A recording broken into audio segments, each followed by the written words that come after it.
ሰላም እንደናችሁ የዩኒክ ስፖርት ዩቲዩብ ቻናል ቤተሰቦች በ11ኛ ሳምንት የእንግሊዝ ፕሪሚየር ሊግ ጨዋታ በጉጉት ሲጠበቅ የነበረው በኢቲሃድ ስቴዲየም የተደረገው የማንቸስተር ሲቲ እና ሊቨርፑል ጨዋታ በማንቸስተር ሲቲ 3-0 በሆነ ውጤት በ3-0 በሆነ አሸናፊነት ተጠናቋል። የማንቸስተር ሲቲን ሶስቱን ጎሎች ደግሞ አርሊንግ ሃላንድ፣ ኒኮ ጎንዛሌዝ እና ጀርሚ ዶኩ ነበር ያስቆጠሩት። ማንቸስተር ሲቲዎች በሜዳቸው ባደረጉት በዚህ ጨዋታ ከሊቨርፑሎች በተሻለ የኳስ ቁጥጥርና የመልሶ ማጥቃት እንቅስቃሴዎችን አስመልክተውናል። ከቆሙ ኳሶች በርካታ የሆኑ ለጎል የቀረቡ ሙከራዎችንም ሲያደርጉ ተመልክተናል።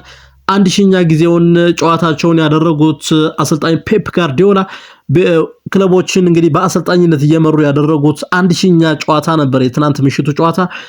ሊቨርፑልን በኢቲሃድ ስቴዲየም ባስተናገዱበት ጨዋታ አሰልጣኝ ፔፕ ጋርዲዮላም ድል የተቀዳጁበት ምሽት ነበር ማለት እንችላለን። 3-0 በሆነ ውጤት የምንጊዜም ተቀናቃኙን ሊቨርፑልን 3-0 በሆነ ውጤት ማሸነፍ ችሏል ማንቸስተር ሲቲ። የምንጊዜም ተቀናቃኛቸውን ሊቨርፑልን 3-0 በሆነ ውጤት አሸንፈዋል ሲቲዎች።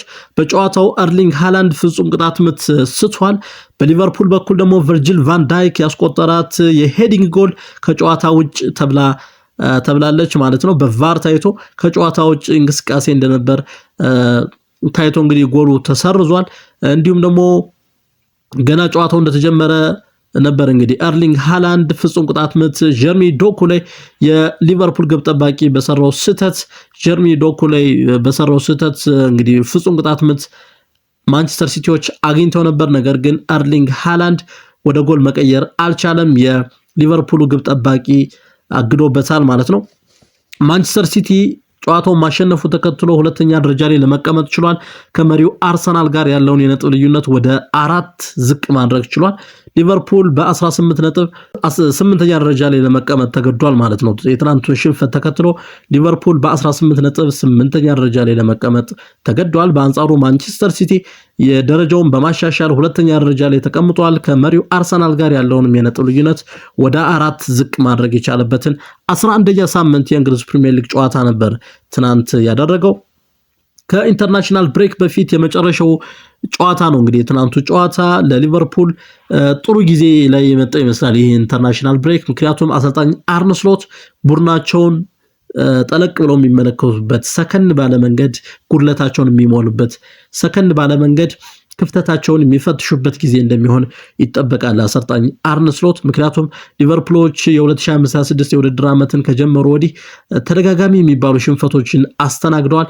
በተለይ ሪያል ማድሪድን በሻምፒዮንስ ሊግ ጨዋታ በሜዳቸው አንፊልድ ስቴዲየም አስተናግደው 1-0 ከማሸነፋቸው በፊት ተከታታይ 4 ጨዋታዎችን ተሸንፈው ነበር የመጡት። በብሬንትፎርድ ተሸንፈዋል፣ በማንቸስተር ዩናይትድ ተሸንፈዋል፣ በቼልሲ እንዲሁም በሻምፒዮንስ ሊግ በጋላታሳራይ ተሸንፈው እንደነበር እናስታውሳለን። ስለዚህ ክፍተታቸውን ሰከን ባለ መንገድ የሚለዩበት ጊዜ እንደሚሆን ይጠበቃል ለአሰልጣኝ አርነ ስሎት ማለት ነው። ለዚህ ጊዜ እንደሚሰጣቸው የኢንተርናሽናል ብሬክ ይጠበቃል። በሌላ በኩል ደግሞ ሊቨርፑሎች ጠንካራ ቡድን ነው። ሊቨርፑል ውስጥ ትልቅ ታለንት ያለ ትልቅ ስብስብ ነው። በክረምቱ የዝውውር መስኮትም ትልቅ ተጽዕኖ መፍጠር የሚችሉ ተጫዋቾችን ያዘዋወረ ክለብ ነው ሊቨርፑል። በክረምቱ ያዘዋወሯቸው ተጫዋቾች ያን ያህል ትልቅ ሚና እየተወጡ አይደለም በሊቨርፑል። አሌክሳንደር አይዛክ በ2024/25 የውድድር ዓመት በኒውካስል ቤት ያሳየውን ድንቅ የሆነ ብቃት መድገም አልቻለም በሊቨርፑል ቤትና እንደዚሁም ደግሞ ሁጎ ኤኪቲኬ ከጀርመን ቡንደስሊጋ የተዘዋወረው ሁጎ ኤኪቲኬ የተጠበቀውን ያህል እየተንቀሳቀሰ አይደለም። በትናንቱም ጨዋታ ከማንቸስተር ሲቲ ጋር በነበረው ጨዋታም የነበረው የኳስ ንክኪ በጣም ዝቅተኛ እንደነበር እየተገለጸ ነበርና አሰልጣኝ አርነ ስሎት የኢንተርናሽናል ብሬክ ጥሩ ጊዜ እንደሚሰጣቸው ይጠበቃል። ጀርሚ ዶኩ የጨዋታው ኮከብ ተጫዋች ሆኖ ተመርጧል። ከ10 10 ያገኘ ተጫዋች ነው። እንግዲህ ጀርሚ ዶኩ የመጀመሪያዋን አርሊንግ ሃላንድ ምንም እንኳን ወደ ጎል ባይቀየራትም አርሊንግ ሃላንድ ፍጹም ቅጣት ምት ያስገኘው ተጫዋች ጀርሚ ዶኩ ነው። የሊቨርፑል ግብ ጠባቂ ጀርሚ ዶኩ ላይ በሰራው ስህተት ነው እንግዲህ ፍጹም ቅጣት ምት የተሰጠው። በሌላ በኩል ደግሞ ጀርሚ ዶኩ ኮነር ብራድሊን እንግዲህ ሲፈትን ነው ያመሸው በትናንቱ ጨዋታ። የሊቨርፑልን የቀይ መስመር ተመላላሽ ፉልባክ የኮነር ብራድሊን ሲፈትነው ነበር ያመሸው። ከብዙ ሙከራዎች በኋላ ግሩም የሆነ ጎል ነው ያስቆጠረው ትናንት ምሽት። ሶስተኛዋን ጎል የተቆጠረችበት መንገድ በጣም ግሩም ነበር። ቆንጆ ጎል ነበር ያስቆጠረው ጀርሚ ዶኩ። ስለሆነም በእነዚህ የጨዋታ እንቅስቃሴዎቹ የጨዋታው ኮከብ ማን ኦፍ ዘ ማች ለመባል በቅቷል ጀርሚ ዶኩ ላይ በተሰራበት ፋውል የመጀመሪያውን ፔናልቲ አግኝተዋል። እንግዲህ ማንቸስተር ሲቲዎች በሊቨርፑል ግብ ጠባቂ ነበር ፋውል የተሰራው። 2-0 ሆነው ረፍት ወጡ። 2-0 በኤርሊንግ ሃላንድ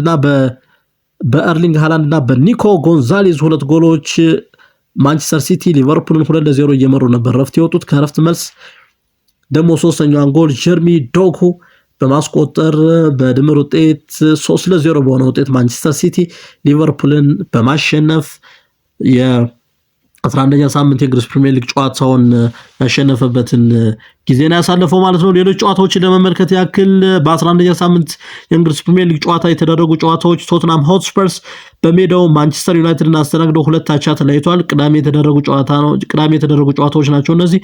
ኤቨርተን ፉልሃምን አስተናግዶ 2-0 በሆነ ውጤት አሸንፏል። ዌስትሃም በርንሌይን አስተናግዶ 3-2 በሆነ ውጤት ማሸነፍ ችሏል። ሰንደርላንድ ከአርሰናል ጋር በስቴዲየም ኦፍ ላይት የተደረገው ጨዋታ 2-2 በሆነ ውጤት የተጠናቀቀ ጨዋታ ነው። ቼልሲ በሜዳው ስታንፎርድ ብሪጅ ስቴዲየም ወልቨርሃምፕተን ዋንደረርስን አስተናግዶ 3-0 በሆነ ውጤት አሸንፏል። እሁድ የተደረጉ ጨዋታዎችን ደግሞ ስንመለከት አስቶን ቪላ ቦርንማውዝን በሜዳው የኡናይ ኤምሪው አስቶን ቪላ 4-0 በሆነ ውጤት ቦርንማውዝን አሸንፏል። ብሬንትፎርድ ኒውካስል ዩናይትድን አስተናግዶ 3-1 በሆነ ውጤት ማሸነፍ ችሏል። ክሪስታል ፓላስ ከብራይተን ኤንድ ሆቭ አልቢዮን ጋር 0-0 በሆነ ውጤት ነው የተለያዩት። ኖቲንጋም ፎረስት ሊድስ ዩናይትድን 3-1 በሆነ ውጤት ማሸነፍ ችሏል። ማንቸስተር ሲቲ ሊቨርፑልን 3-0 በሆነ ውጤት ማሸነፍ ችሏል ማለት ነው። እንግዲህ በ11ኛ ሳምንት የእንግሊዝ ፕሪሚየር ሊግ ጨዋታ የጨዋታውን ውጤት ተከትሎ እንግዲህ የእንግሊዝ ፕሪሚየር ሊግ የደረጃ ሰንጠረዡን ስንመለከት አርሰናል ባደረጋቸው 11 ጨዋታዎች 26 ነጥቦችን በመሰብሰብ የፕሪሚየር ሊጉን የደረጃ ሰንጠረዥ በአንደኝነት እየመራ ነው። ማንቸስተር ሲቲ ተመሳሳይ ጨዋታዎችን በማድረግ 22 ነጥቦችን በመሰብሰብ ከአርሰናል በ4 ነጥብ ዝቅ ብሎ የደረጃ ሰንጠረዡን በሁለተኛነት እየተከተለ ነው የሚገኘው። ቼልሲ 20 ነጥቦችን ሰብስቧል፣ 3ኛ ደረጃ ላይ ይገኛል። ሰንደርላንድ 19 ነጥቦችን በመሰብሰብ 4ኛ ደረጃ ላይ ይገኛል። ቶትናም ሆትስፐርስ፣ አስቶን ቪላ፣ ማንቸስተር ዩናይትድ እና ሊቨርፑል ደግሞ እንዲሁም ቦርንማውዝ ተመሳሳይ 18 ነጥቦችን በመሰብሰብ ከ5ኛ እስከ 9ኛ ደረጃ ያለውን የፕሪሚየር ሊግ ደረጃ ሰንጠረዥ ይዟል፣ በጎል ተበላልጦ ማለት ነው። ከፍተኛ ጎል አስቆጣሪዎችን ስንመለከት ደግሞ የማንቸስተር ሲቲው ኤርሊንግ ሃላንድ 14 ጎሎችን በማስቆጠር አንደኛ ሆኖ እየመራ ነው የሚገኘው። ሁለተኛ ሆኖ እየተከተለ ያለው ኢጎር ቲያጎ ነው። የብሬንትፎርዱ ኢጎር ቲያጎ 8 ጎሎችን በማስቆጠር ሁለተኛ ደረጃ ላይ ይገኛል። የሶስተኛ ደረጃን ደግሞ የያዘው የቦርንማውዙ አንቶኒ ሰሜኒዮ ነው። 6 ጎሎችን በማስቆጠር አንቶኒ ሰሜኒዮ 3ኛ ደረጃ ላይ እየተከተለ ይገኛል። ከፍተኛ ጎል የማስቆጠር ሪካርዱን ማለት ነው። በአሲስት በማድረግ ደግሞ ያለውን ደረጃ ስንመለከት የኤቨርተኑ ጃክ ግሪሊሽ 4 አሲስቶችን በማድረግ አንደኛ ሆኖ እየመራ ይገኛል። የቶትናም ሆትስፐርሱ መሐመድ ኩዱስ ደግሞ ተመሳሳይ 4 አሲስቶችን አድርጓል። እንዲሁም ደግሞ የበርንሌው ሃርትማን 4 አሲስቶችን በማድረግ በአንደኝነት ሶስቱም እየመሩት ይገኛሉ ማለት ነው። ክብራትና ክብራን ውድ የዩኒክ ስፖርት ዩቲዩብ ቻናል ቤተሰቦች ዩኒክ ስፖርት ዩቲዩብ ቻናልን ላይክ፣ ሼር፣ ሰብስክራይብ በማድረግ ቤተሰብ እንድትሆኑን በድጋሚ ጋብዛለሁ። በያላችሁበት መልካም ጊዜ ይሆንላችሁ።